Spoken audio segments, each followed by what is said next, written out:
Alright, ladies and gentlemen, welcome back to the Yes Mod Save here on this channel. We are here for episode 2, episodes 2 in all of our respective shows so far. First up, as always, is Monday Night Raw, but I do have to make a note, and after a not-so-thorough consideration, I really feel like having NXT end these episodes would be kind of underwhelming. So to change that, in the game I have moved SmackDown's recording tape to Thursdays, but we're just gonna. It doesn't really matter because it's shown on Fridays. I'm just doing that so that these episodes end with SmackDowns because I feel the SmackDowns are more substantial than the NXTs. The NXTs are kind of short, and some of the episodes are going to be like a little, I guess, like 3 minutes long.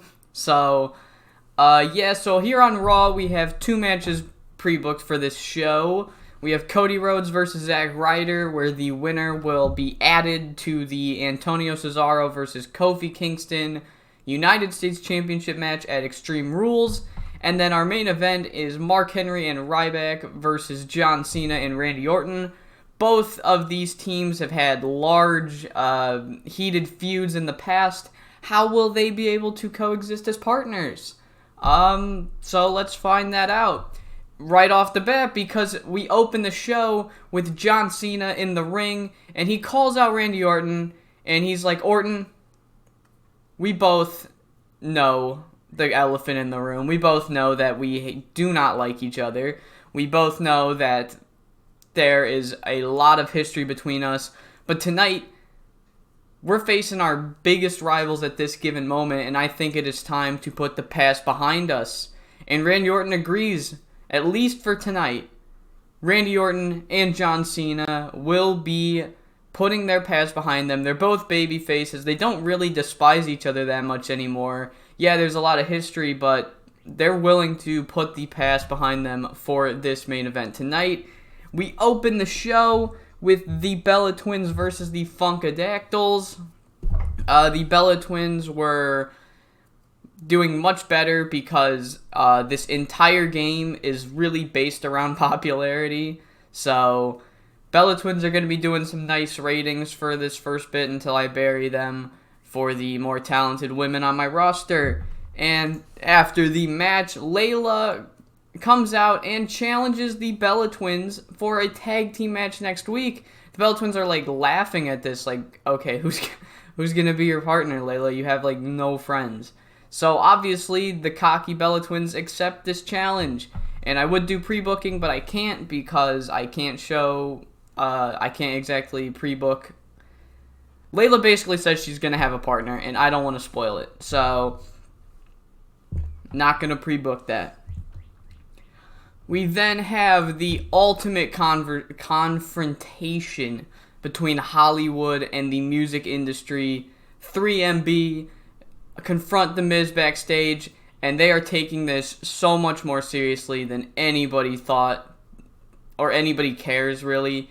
They honestly think that The Miz gives a shit about the 3MB and the fact that they are musicians, and Miz is just like no-selling everything they say. It's like, music is better than movies. Miz is like, alright. And this pisses off the 3MB, so once The Miz tries to leave the locker room, they all grab Guitar Hero guitars and just start beating the shit out of him until R-Truth comes out for the save. The history of the awesome Truth butts his head into Monday Night Raw here tonight. R-Truth saves The Miz for an unknown reason. We then have a squash match between Sweet Tea and Brad Maddox. I hired Jack Doan to do ref work. There's that. And Sweet Tea beats Brad Maddox in 8:18 with the choke bomb. Once again, this match is going to be, I said this in the last episode, but we're going to have some squash matches that go a little longer than they should, mainly because I need to have a certain amount of match to angle ratio, and I tend to make my angles a lot longer than the matches. So Brad Maddox gets an 8-minute squash here. And then after the match, Fandango tries to come out and just shit on the Tons of Funk, but Sweet Tea cuts him off and he says, I'm sure we all know I've spent a decent amount of time down in Japan wrestling, honing my craft, and I made some friends out there. And one of them's got my back, and he's here tonight. Fandango, you might not want to turn around. And when Fandango turns around, he is hit with a massive super kick by the one, the only Shelton motherfucking Benjamin, baby. Shelton Benjamin makes his return here to the WWE, talking about that history with Giant Bernard and Shelton X Benjamin down in New Japan. I don't know. I didn't watch that era of New Japan, so I don't know if they ever actually crossed paths, but neither do the people that are watching this. Or I guess the audience that 2013 Monday Night Raw would know. I'd assume a handful of people even knew what Sweet Tea was talking about. Gimmick changes. Oh no! Damn it. I'm going to have to test that out on main event. How long is a lengthy match? So Shelton Benjamin makes his return, and then we finally get the follow-up on why R-Truth saved The Miz. They're both in the hospital room, and R-Truth is like, yeah, I know. Nobody, you probably wouldn't have expected anyone to save you, let alone me, the guy that you betrayed down at the Awesome Truth. But truth be told, wink, I know you're a changed man, Miz.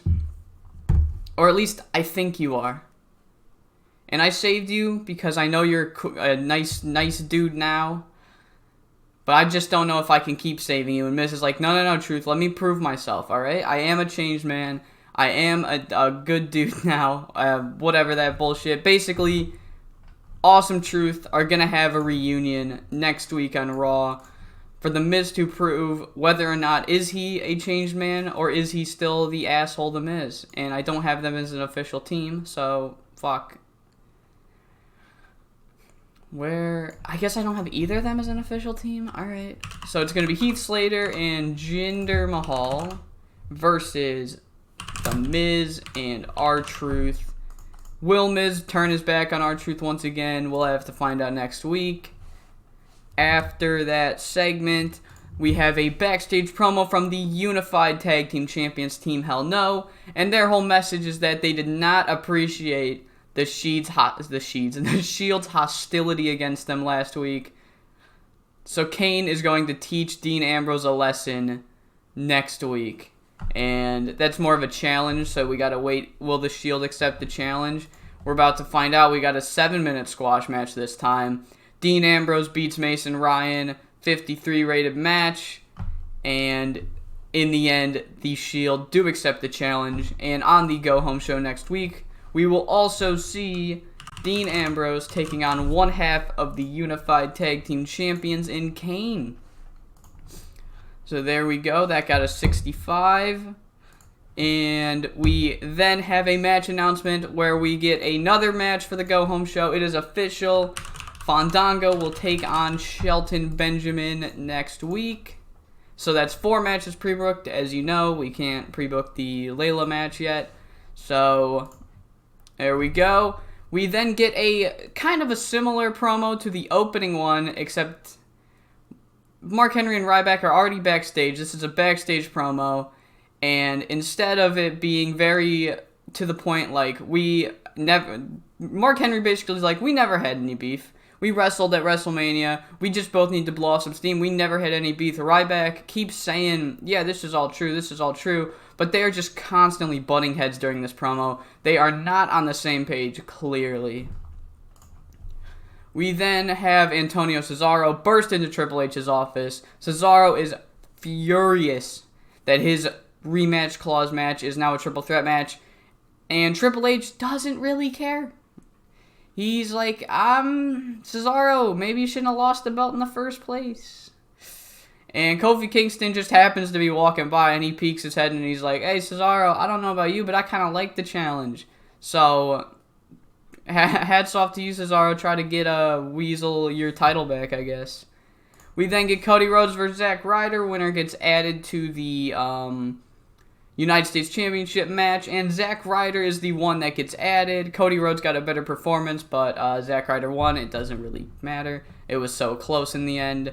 And after the match, the team of Antonio Cesaro runs out, and him and Cody Rhodes beat down Zack Ryder. Both men are pissed for different reasons. Kofi Kingston runs out for the save, and we got our... God fucking damn it. We have our basic sports entertainment set up for a tag team match. And now all 5 matches have been pre-booked for this go-home show of Monday Night Raw.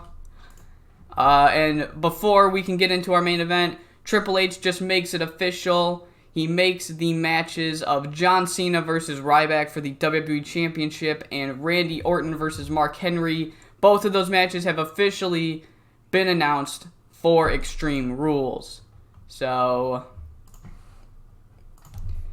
John Cena versus Ryback for the WWE Championship, and Randy Orton versus Mark Henry. Don't worry, I'm going to change all these to Extreme Rules matches. I just don't want to fucking sift through all the, all the matches to get there. And I also have to put the triple threat match, that's right. Zack Ryder, Antonio Cesaro, Kofi Kingston. So that is everything that has been pre-booked. And we have our main event, the tag team match. And to practically nobody's surprise, Mark Henry and Ryback were not on the same page. The match ended when Ryback refused to tag... No, sorry, Mark Henry refused to tag in Ryback. And it ends with Mark Henry getting hit with a nasty RKO. Ryback doesn't break up the pin. John Cena and Randy Orton win this match. And the show ends with Mark Henry and Ryback just laying into each other. Brutal hoss fight between the two men. John Cena and Randy Orton are just kind of watching. And then to close the show, to send the fans home happy, Randy Orton hits Henry with another RKO. Ryback gets hit with an attitude adjustment. And the baby faces stand tall. We got an 81. Finally, USA Network won't be fucking mad at us. So that is great news. And that's all that needs to be said for Monday Night Raw. So let's go straight to NXT. Okay, and it is time for NXT, boys. We have 2 matches pre-booked. I just forgot to pre-book Corey Graves and Derek Bateman. That was announced last week, and we also had Paige versus Becky Lynch announced last week. Neither of those matches were really, heavily storylined. It was more so, Paige just kind of, announced that match was happening, and then Derek Bateman just kind of cut a promo shitting on Corey Graves. So, I do have some notes for NXT that I need to say before the show happens. So, if you remember from last episode, Sakamoto got injured, and his injury isn't too bad. He can only work angles, but it's only for 25 days. Raquel Diaz is gone for a year, so that's a big thing. Plans did change. I'm gonna be honest. The Underground were supposed to be one of the first challengers. I think, the first challengers in this save for the NXT tag titles. And now that's not going to happen. So I just wanted to give you an update there. I have rehired Maxine, this lady. She was in the WWE for half of a cup of coffee. I didn't re-sign her to wrestle. She's going to be our backstage interviewer. So there's that. She doesn't show up on this episode, but she will on a future one. And the last thing I want to say is, on the preferences, I have turned off overuse penalties only for NXT.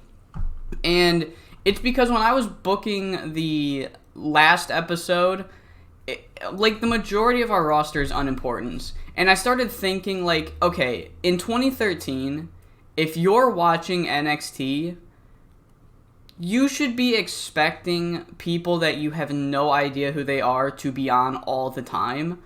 I promise I won't, abuse this. I'm not just going to have, let's say, Tyler Breeze on every single segment of the show just because I can now.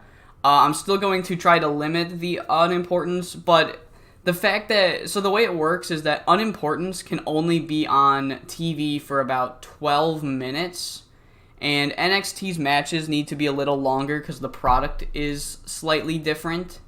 So, it's just... If you're watching NXT in 2013, you're expecting there to be guys that you don't know who they are, or you they're not like top guys, and they're going to be on for a little longer than on Raw and SmackDown.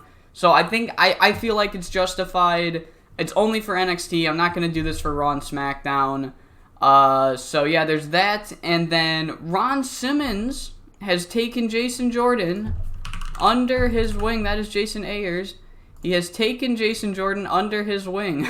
So that was kind of cool, actually. I want to see if Jason Jordan's going to become a workhorse because of that. So I think that's all. Let me check. Do I have any other notes? Nope, that is all. So let's get into this episode of NXT. We open with the new NXT champion, Tyson Kidd, announcing that he will be a full-time member of the NXT brand. He is coming down here to reboot his character, and I don't think he says this exactly, but basically he wants to rebrand himself, and what a better way than to start fresh on the yellow or the gold and black brand. And he is interrupted by one of the biggest names on NXT right now, Cassius Ohno, who challenges him for the championship. And Tyson Kidd doesn't accept, he doesn't decline, but that is how we open NXT, with Cassius Ohno trying to get a championship match. We have the Paige vs. Becky Lynch match. It got a 37. Paige defeats her with the Paige Turner. And after the match, Paige and Emma call out Charlotte Flair, finally, for that confrontation that they were promised or, demanded last week after Charlotte was being an asshole. And Charlotte Flair comes out. She makes it down the entrance ramp. But she doesn't go into the ring, and Becky Lynch decides, or I guess not decides, I guess this was the plan. Becky Lynch turns heel on Emma and Paige. She aligns herself with Charlotte Flair, and Charlotte Flair avoids the confrontation. If you notice, there was a weird cut between those two, the match and the angle. That's because I forgot to add the Becky Lynch turn as the road agent note. So Becky Lynch is going to be aligning herself with Charlotte Flair for some reason. We don't know why yet. We then get a hype package for this mysterious luchador Tyrannosaurus Rex. I don't know, what happens. So he's a heel right now. I'm going to have more hype packages for him, so I think I'll hold off so I don't get the, hastily rushed turns. So he's going to be a face, by the way. So yeah, we have Luchasaurus. So Austin Draven, I think his name was in NXT. We had him, and it's like, why not just make him Luchasaurus? So Luchasaurus is coming here. We then have the British Ambition, the NXT Tag Team Champions, defeat the team of Eli Drake and Scott Dawson. They showed excellent chemistry together, but this was just kind of a throwaway team. I don't know if I'm actually going to pair them up or not. So Adrian Neville carried the match. He got a 55. That's good. After the match, British Ambition pick up some microphones and say, you know what? We're ready for any oncoming challengers. And someone interrupts. Of course someone does. Enzo and Cass interrupt. And then Baron Corbin and Mojo Rawley interrupt. And both of these teams are like, yeah, we'll take you up on that offer. And the British Ambition are like, well, we can't fucking wrestle both of you guys. So next week, we will have a number one contenders match between the team of Baron Corbin and Mojo Rawley and Enzo and Cass. There we go. So I'm just kind of surfing around for teams right now. That's why Eli Drake and Scott Dawson teamed up. That's why Baron Corbin and Mojo Rawley are going to be teaming up. So, because our tag team division is very barren, and there's 3 established teams right now, so just going to be kind of looking for some new teams to throw into the mix, and we will have our first tag team championship challengers in the save after next week. After that, William Regal calls Cassius Ohno into his office and tells him, yeah, you don't make the matches, Ohno. Alright? In fact, I have been working on something here for NXT. And that is something I like to call some Super Tuesdays. Every so often in the NXT calendar, NXT will go live on WWE.com on Tuesday at 7 p.m. Central. And we will have what I like to call a Super Tuesday. This is going to be our mega cards, essentially. And oh no, you are necessarily not going to be challenging Tyson Kidd for the NXT Championship, because I am going to be holding a mini tournament to see who will face Tyson Kidd on our first ever Super Tuesday in a month's time. So, Cassius Ohno, you will be taking on the winner of Corey Graves and Derek Bateman in our main event tonight. Whoever wins that match will be the final man I add to this tournament. And on the other side, we will see Sami Zayn take on Tyler Breeze. So those are our matches for next week. Sami Zayn versus Tyler Breeze.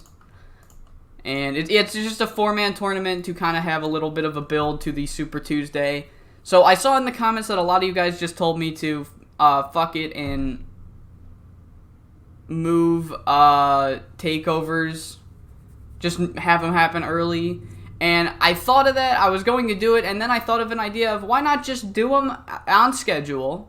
And in the meantime, we just build up to some Super Tuesdays. Steal the 2020 idea, because who cares, and make it a 2013 thing. So that's what our Super Tuesdays are basically going to be, our lesser takeovers until it is time to have the takeovers. So Sami Zayn and Tyler Breeze, and then Cassius Ohno versus either Corey Graves and Derek Bateman, whoever wins that main event match.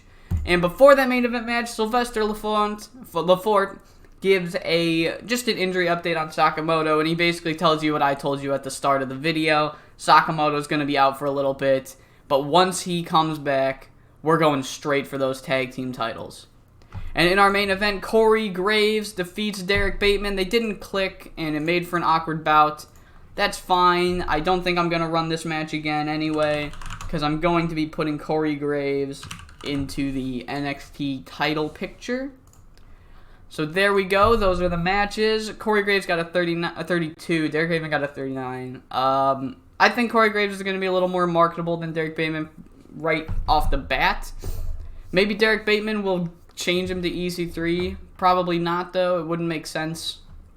So then, after the match, Cassius Ohno runs out, tries to beat up Corey Graves, and Tyson Kidd fends him off. Tyson Kidd saving Corey Graves to end this episode of NXT. This got a 48. That's fine for NXT. NXT doesn't need to have large or hugely good shows like Raw and SmackDown do. I don't think I think I just have to beat 30 at this moment for it to matter. So 48. That increased our popularity, and that is all for NXT, and let's get into SmackDown. Alright, boys, we are here for SmackDown, final episode of this, final show of this episode. It says we have nothing pre-booked. I'm not actually I don't think we did have anything pre-booked, actually. I guess we had the, Wade Barrett, Evan Bourne's champ. So basically, last week, Evan Bourne was like, I want the title. Wade Barrett's like, all right, you can have the title if you beat a person of my choosing. So that's been pre-booked. But yeah, and we're going to have a contract signing tonight between Alberto Del Rio and Dolph Ziggler. I think I said that on the last episode. If not, then I didn't. Oh well. So we don't have any, official matches pre-booked for this show, but we did have a few storyline things going into this episode. And speaking of storyline things, we open the show with none other than the biggest draft pick in the entire draft, Brock Lesnar, going to SmackDown. And they open the show and they say, Paul Heyman basically is like, yes, this was the plan B, Plan Brock. And Brock is going to be taking SmackDown by the balls and molding it the way that we want. And Big Show, well, he can't make it here tonight because Brock Lesnar hurt him too bad. He doesn't want to leave his house, or he can't leave his house, or the doctors won't let him leave his house. Regardless, Big Show can't make it. But I better hope Big Show can make it to Extreme Rules, because I talked with Shawn Michaels. Brock Lesnar is going to face Big Show at Extreme Rules, and we are going to make an example out of that fat oaf. Big Show is going to be the figurative representation of the blue brand heading forward, just being massacred by Brock Lesnar. So Brock Lesnar versus Big Show officially announced for Extreme Rules. Fucking hell, Big Show should be first, not Brock Lesnar. There we go. Big Show versus Brock is now announced for Extreme Rules. And we open the show with Chris Jericho versus David Otunga. Chris Jericho practically carried this match. 68 rated match. He put on the walls of Jericho for the win. But the real big thing is what happens after the match. And after the match, Damien Sandow jumps Chris Jericho with a dictionary or something. I don't know. He jumps him with some sort of odd weapon, chokes him out with his scarf for a little bit before putting his foot right on Chris Jericho's throat and demanding a one-on-one match with Chris Jericho. And Chris Jericho accepts, but he doesn't accept because he's being tortured. He probably would have accepted this match anyway, to be honest. So that is our next match pre-booked for Extreme Rules, Damien Sandow versus Chris Jericho. I really wish this match could have happened at some point in real life. It probably has, but not like these two iterations of these characters, because this would have been such a fun match in real life. So there we go. 74 rated segment. After that, we have the return of the Kali Kiss Cam. The Kali Kiss Cam is coming out. They get the whole thing set up. They're like, which lucky lady is going to be kissed? They do the thing on the Titantron. It lands on some woman. And then Primo and Epico's music hit. And they are just, like, appalled. They say they have to stop this garbage from being on television.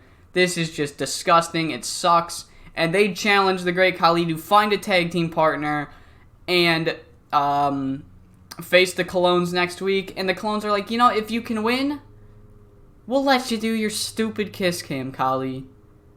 Good luck. We then have our Divas match for the night. Natalia versus AJ Lee. AJ beats her in 10:21 after Caitlyn tries to run in and cost her rival the match, but in the end, Caitlyn fucks it up and costs the match for Natalia. AJ Lee picks up the victory, and after the match, Natalia is understandably furious at Caitlyn and demands a Divas title match next week. Caitlyn doesn't give it to her, but tries to profusely apologize. Natalia is pissed, and she storms backstage.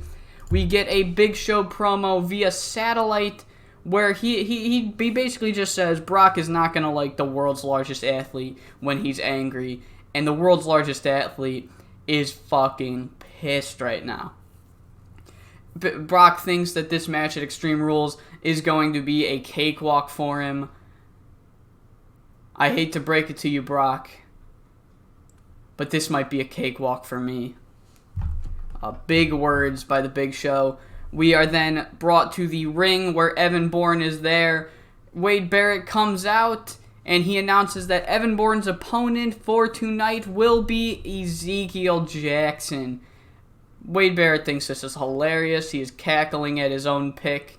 He is so confident that Evan Bourne will not beat Ezekiel Jackson, and he does. Evan Bourne beats Ezekiel Jackson, but actually what happens is the match is really 50-50.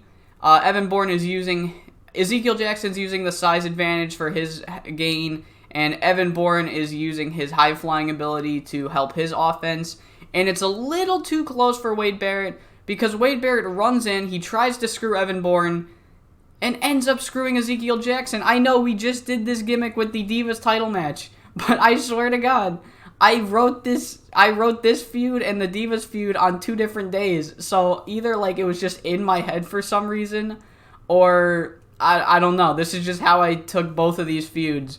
So Evan Bourne does get this title match on a technicality, and God fucking damn it, I know that is not the best news, like, oh wow, you wouldn't even let him beat Ezekiel Jackson.